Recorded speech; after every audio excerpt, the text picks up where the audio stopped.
The last year, more than 73,000 people have died from opioids. But could vaccines potentially help solve this crisis and others? That's what one lawmaker is hoping to find out.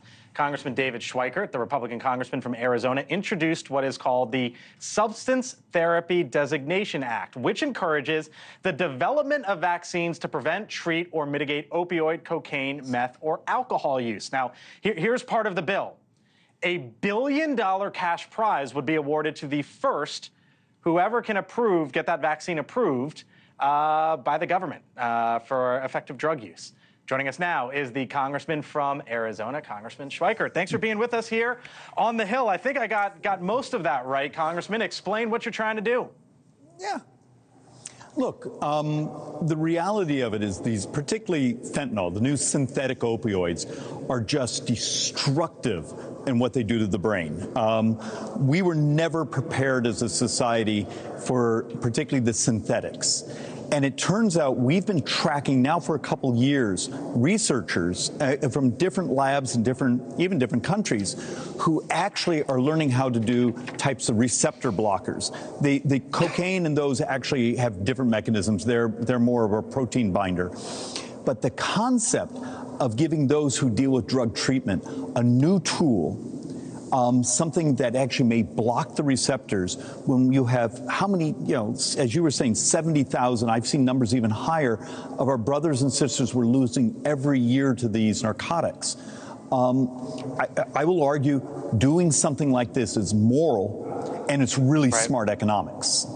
Yeah, so, and speaking of economics, the $1 billion prize. I don't know if prize is the right word. I guess maybe so. It's basically the incentive, $1 billion incentive to say, you know what, if you're the first to do this, this is what you get. How'd you come up with that? And do you think we'll see more of, more incentives like this in the future for other legislation? I'm a big fan of sort of that X Prize concept. I love competition. I want to see the really smart people out there be honed in and saying, we are going to be the first one to deliver. Because if you're losing how many Americans every single day, what does 6 months mean? And that's also why a substantial portion of the bill also is changing the priorities at the FDA to move up a solution like this much faster. Look, we're talking people's lives here, let alone the random, the police officer that comes in contact with a synthetic opioid, and it is all of a sudden that police officer's life is in danger.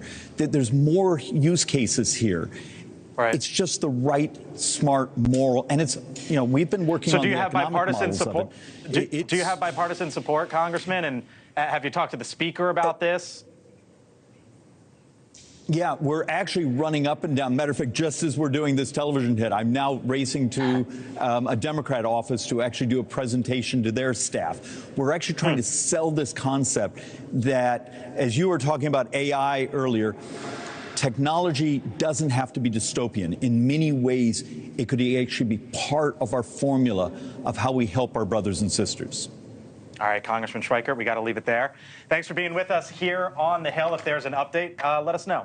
Thank you for watching, and make sure you go to joinnn.com to find NewsNation on your television provider. And don't forget to click the red subscribe button below to get more of NewsNation's fact-driven, unbiased coverage.